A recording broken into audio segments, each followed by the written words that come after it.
Massachusetts State Police Sergeant Yuri Buchanan is expected back on the stand today in the Karen Reed murder retrial.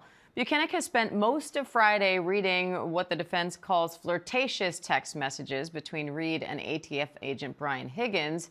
He also testified he believed Reed was trying to get revenge on her police officer boyfriend John O'Keefe by texting with Higgins. The prosecution says Karen Reed hit O'Keefe with her SUV later that night. The defense argues she just dropped him off at a house party and then left. Now the defense is trying to show the jury an alternative theory of what happened to O'Keefe by zeroing in on Higgins, who was also at that party, and the homeowner, Brian Albert. Let's bring in ABC's Ike Ejiochi, who's been following the trial for us.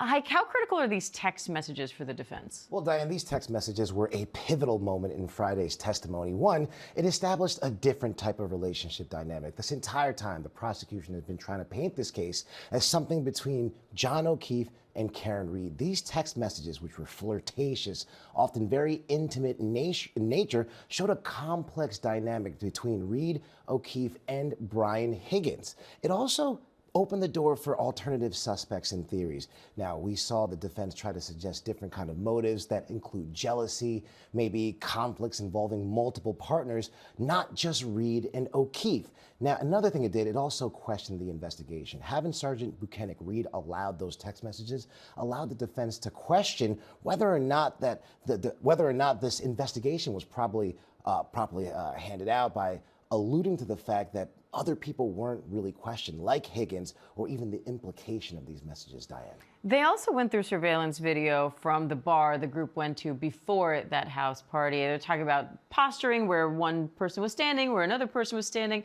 What are they trying to get at there? Well, the first thing they try to do is essentially establish an interaction between others. We saw a video where we saw Brian Albert and Brian Higgins essentially in that fighting stance.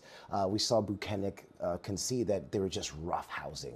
But that allowed the defense to essentially say that, hey, there are alternative theories of violence here. By highlighting that play fighting or that rough physical interaction between Albert and Higgins, the defense appears to be suggesting that there is a potential for violence or aggressive behavior among other people at that bar. Now, it also shifted the focus away from Reed. We saw that one part of the video where defense attorney Alan Jackson pointed out that Higgins appeared to be gesturing at O'Keefe before leaving the bar, implying that other individuals, not Reed, had some kind of motive for violence. And it also challenged the prosecution's timeline. They introduced that video of Karen Reed backing into O'Keefe's SUV inside his driveway. They're suggesting that's when Karen Reed could have essentially broken her taillight, not allegedly what the prosecution is saying, when she allegedly backed up into O'Keefe at the front, on the front lawn of 34 Fairview. All right, Ike Ejiochi, thank you.